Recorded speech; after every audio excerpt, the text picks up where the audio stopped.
My name is Álvaro. Together with Diogo, we have a podcast that's called The Founder Tales. We interview Portuguese founders from Portuguese startups. We've been doing this for like the past 4 years. Yeah. And today we have Miguel Correia from Ramo. And I think let's just start right away. Miguel, you've been working as a consultant in EY, so let's say a big corp. How was the change from EY to building your own startup? Hello, first of all, thanks everyone for being here. Thank you for having me in your podcast, and to Matosinhos.Tech as well. Congratulations for the organization. So yeah, my journey as a professional started 10 years ago, all with technology, surfing the wave of technology from changing code into cloud, and then into machine learning, and then into generative AI, and always in a big corporate, which is EY. And that change it wasn't an easy process. I wouldn't lie. It's really tough to all of a sudden you have a huge comfort in terms of the decisions you make, and you have to just let everything go and create your own things. And all of the systems, processes you have on a big corporation, sometimes you need to think, those are not part of a startup environment, so I need to forget about them. And sometimes it's challenging, from hiring people into what we deliver, the quality that we put into things. You know, building an MVP, it's very different to build an MVP in a corporate or in a startup. Okay, so what's your startup? What do you guys do? Yeah, so our startup is Ramo. We are a climate tech company, and climate tech means that we build technology to support climate action. And climate action means every technology that it's built to avoid climate change. It's something that everyone knows deeply about, and we really need to do something about it. And there is several solutions. Some of them require technology like solar panels, huge factories to prevent climate change or to capture CO2 from the atmosphere. We work with a very old technology, we call it trees, and that technology has been absorbing CO2 from the atmosphere for years, and we have that solution in our planet, and we haven't found it in other planets as well. So we are trying to use it more and more across the world. How did you get into climate tech? Yeah, there's a long story, because all of my holidays, I like to travel with purpose, and that journey was with my wife as well. Travel with purpose means if you go to a country, we try to leave that country better than we found it. So there's many things we can do when we go to Africa, to Asia, to Australia. There's so much to do, and you start to engage with people, you start to engage with indigenous communities, and you start to see a very different world from what we see in the global north.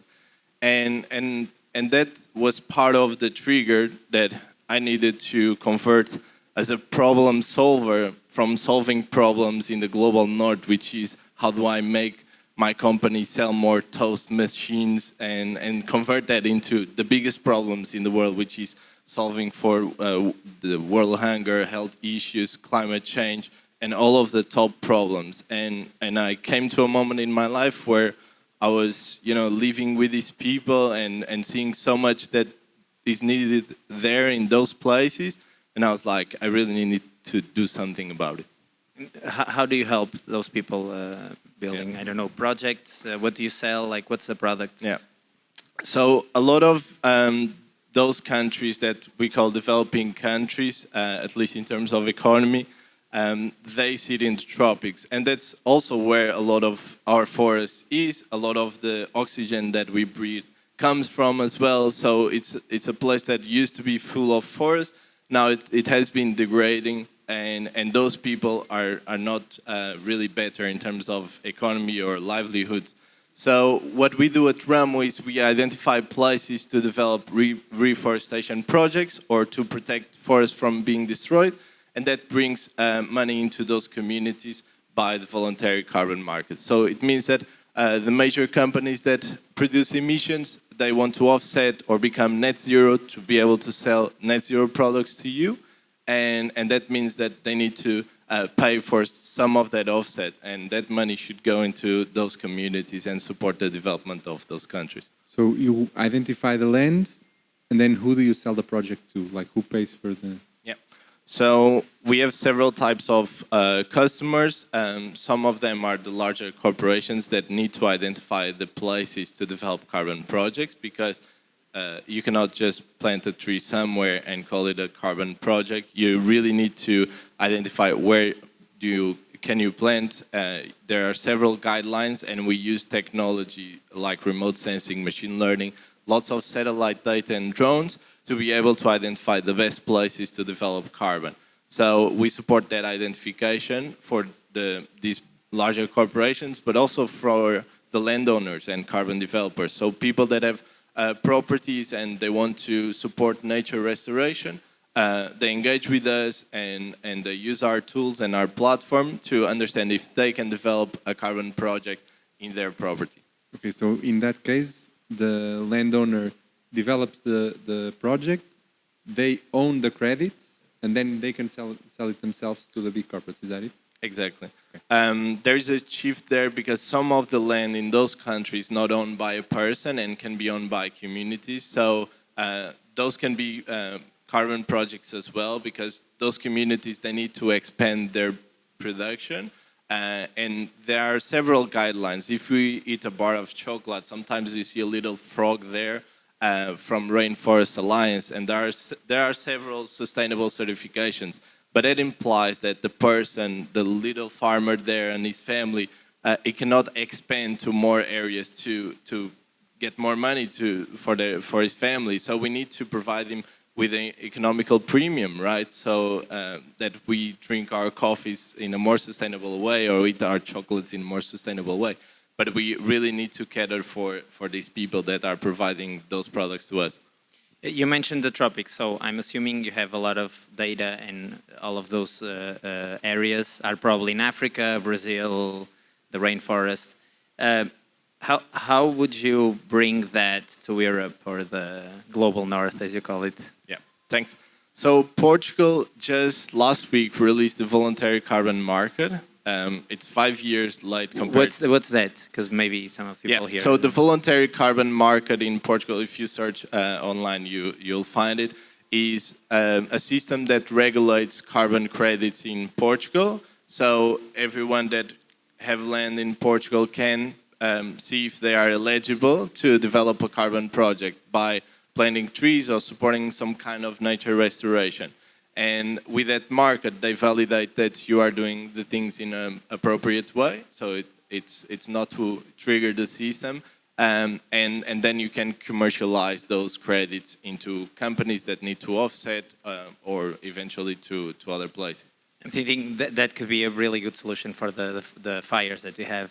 Yeah, fires is really one of the biggest issues we have in Portugal, and we've been living in Australia for 2 years, and the amount of eucalyptus we see there is very similar to Portugal as well. So our traditional forests, like cork trees, like oaks, they don't burn as easily. Eucalyptus trees do, and our forest is the vast majority is eucalyptus, and it really needs a shift in terms of how do we change the forest into something that provides us more safety from wildfires, but also some more ecosystem benefits like safer water, more pollinators, and all those things that nature gives to us and we don't think about when we eat something or drink our water. What's your view on this whole carbon credit system? Because I feel like a lot of people from the climate community think that they are a way to greenwash other bad stuff that companies are doing. Yeah. And they are always a way to greenwash, and we see some very bad examples of it, and sometimes the money doesn't get to the communities. Sometimes the claims that the companies do, they are so far from the reality that it can be dangerous, because a company is delivering a car to you and you buy the car thinking you are buying a product that it's net zero, but if the company is not offsetting real carbon, then what you're buying is not really net zero, and you are creating more emissions to the world. And that's why we created RAM. That's part of the reason. Is we use technology to monitor the carbon that is being stored in a forest. And that's the role of technology in this, is making the market more transparent and also make it faster to create those projects. So the event is called MT Generate. So let's talk about AI. What kind of data do you collect or do you use, and how is AI helping on that? So we use a lot of satellite data, but it's really important to connect it with data from the field. So drone data, field measurements, soil measurements, and then we train our machine learning models based on that connection of the satellites and the field data, so that we have the most accurate data that we can have for a specific country. Because from the satellite, we can look at places like Ghana and we see trees and then we think it's a forest, but actually they can be cocoa plantations. So it's very different, just looking things from above than looking things from above with some ground validation. Do you have any example of a problem in your field that is not currently solvable, but might be with an AI breakthrough, and especially with the data that you're using?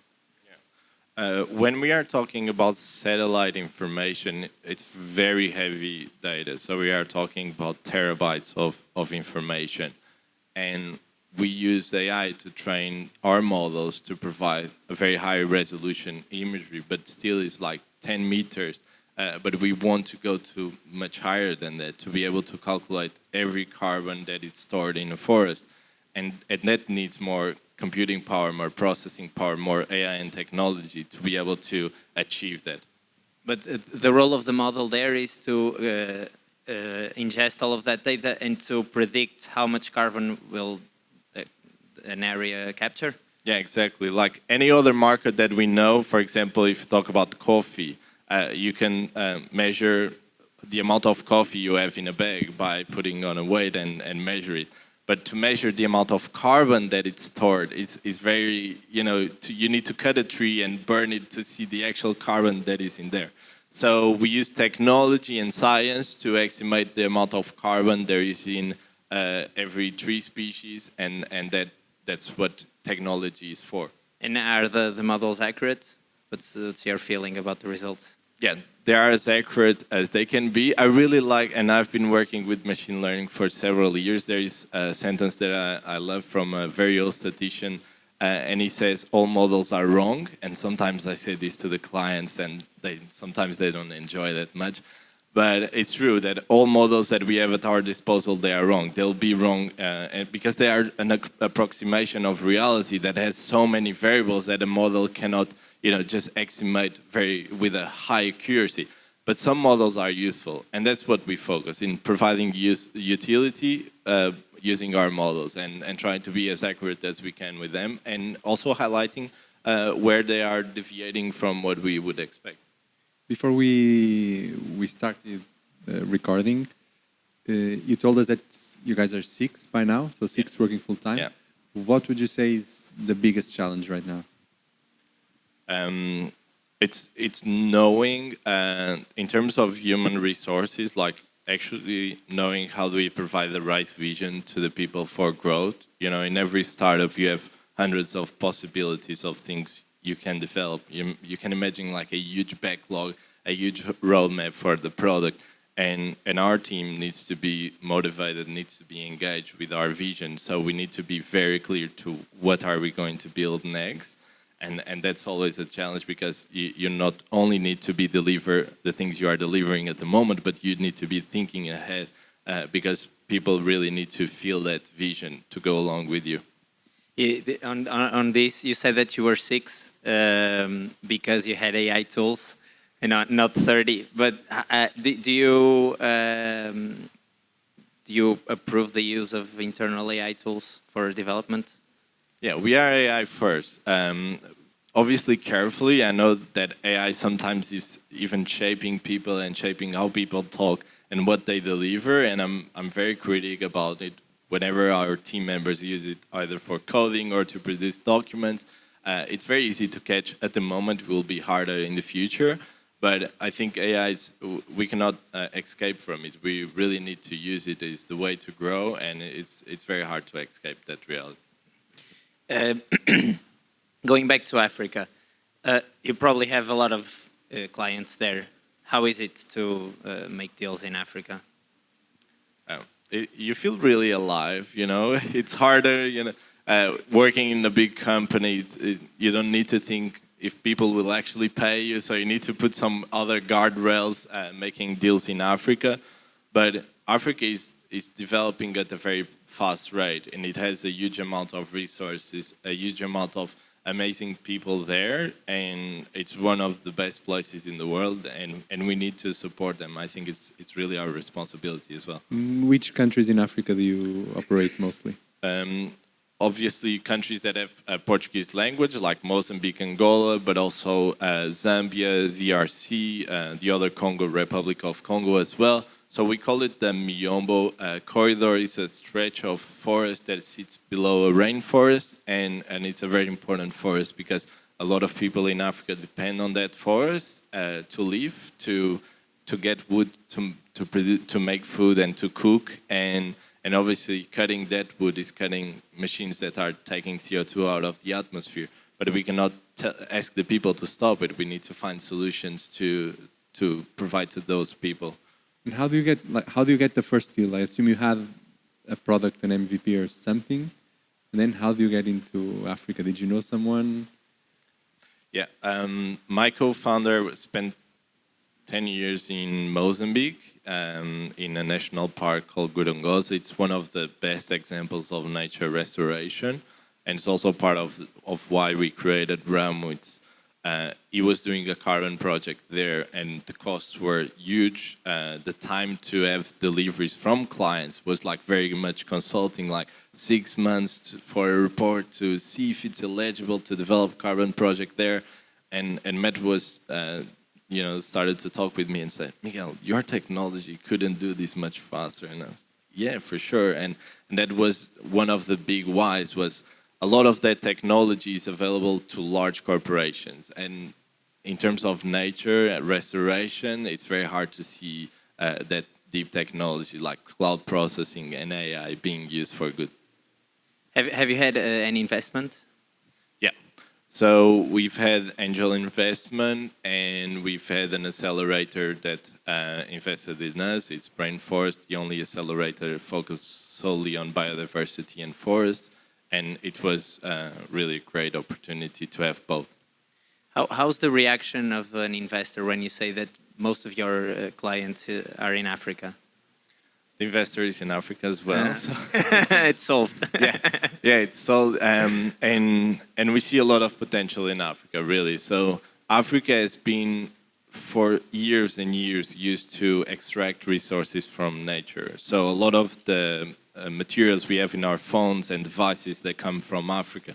A lot of the food that we eat comes from Africa. And I think it's time to leave something there as well, something more than what it takes.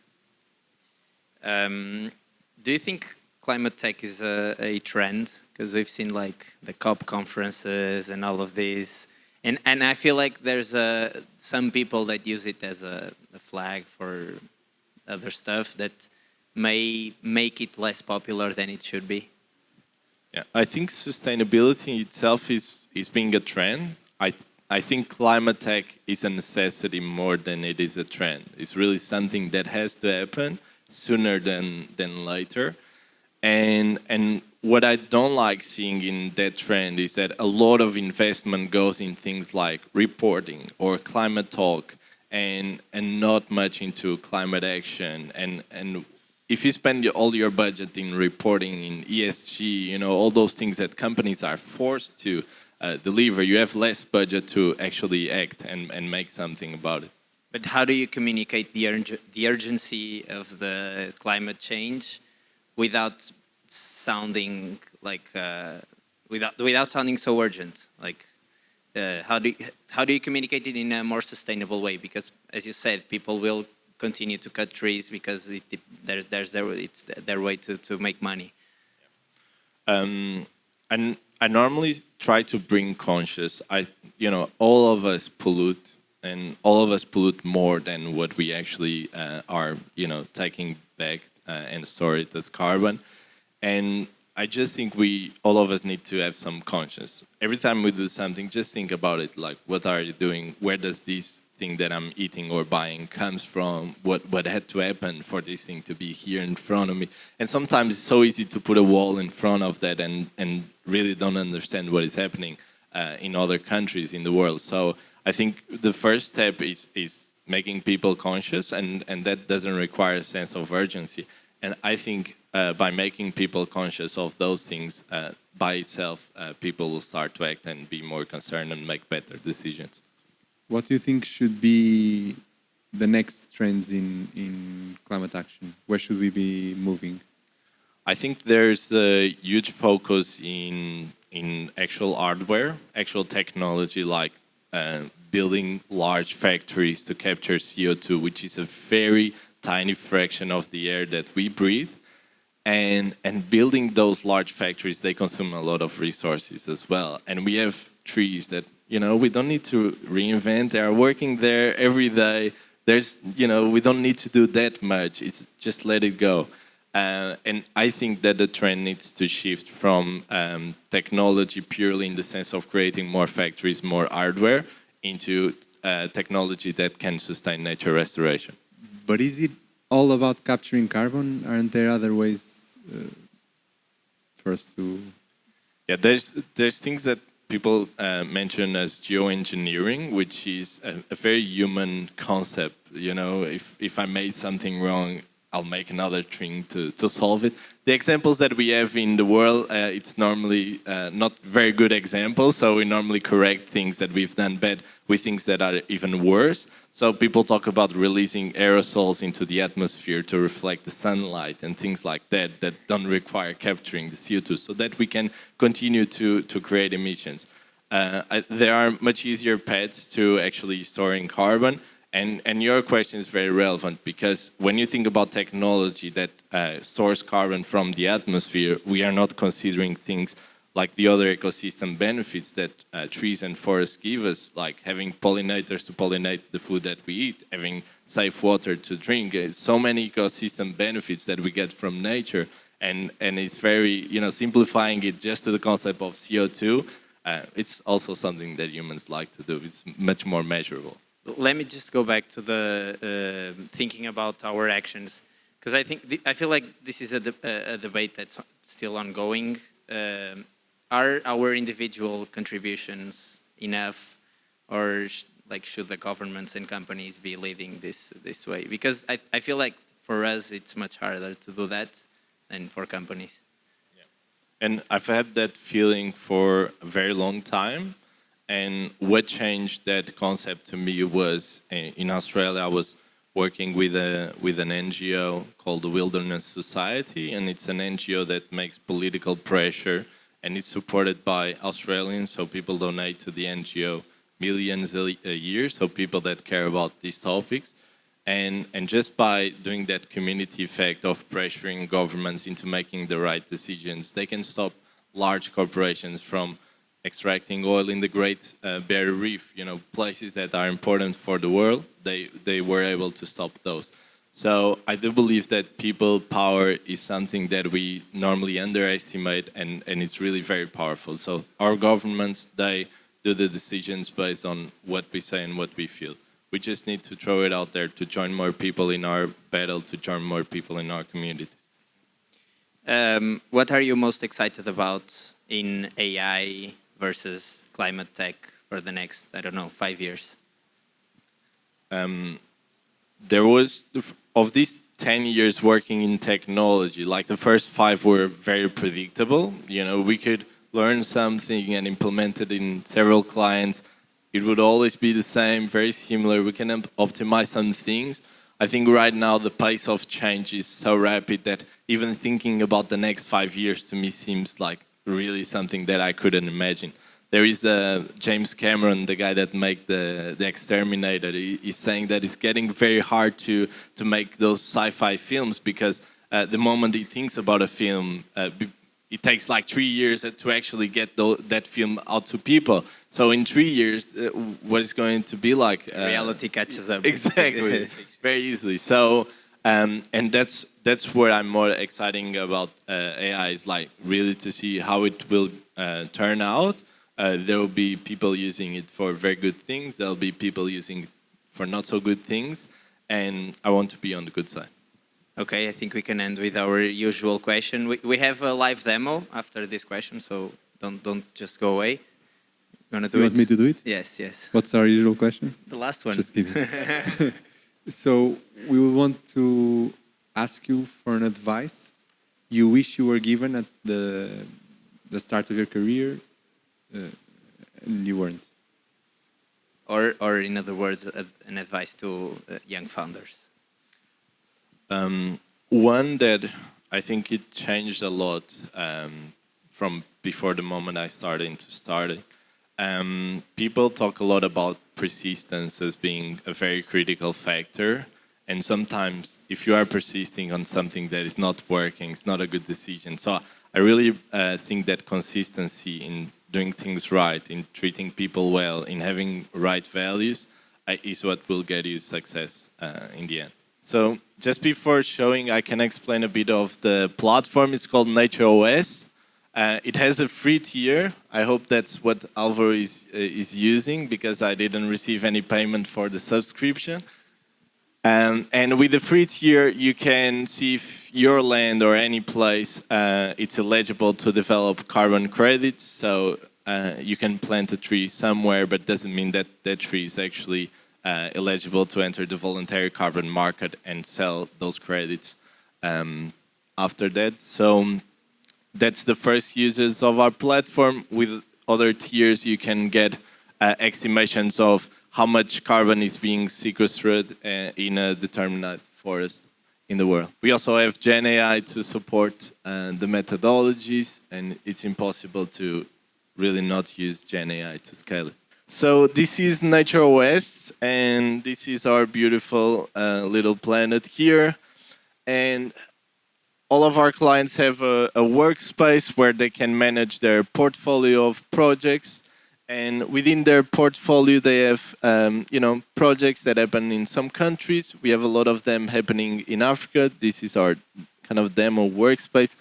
But I can bring you to a reality that I've been talking about for a long time. And this is one of the best resolutions you can get on a forest. And in this case, it's an agroforestry system, which is a 5-centimeter resolution. It's captured by drone LiDAR, and that helps us to build a 3D imagery of that forest, of those trees. And with that 3D image, we can get a much higher estimation of the carbon that has been stored in that forest. And we let people analyze that carbon, and also to see the impact. For example, here we see the harvest of the agricultural part of this forest. The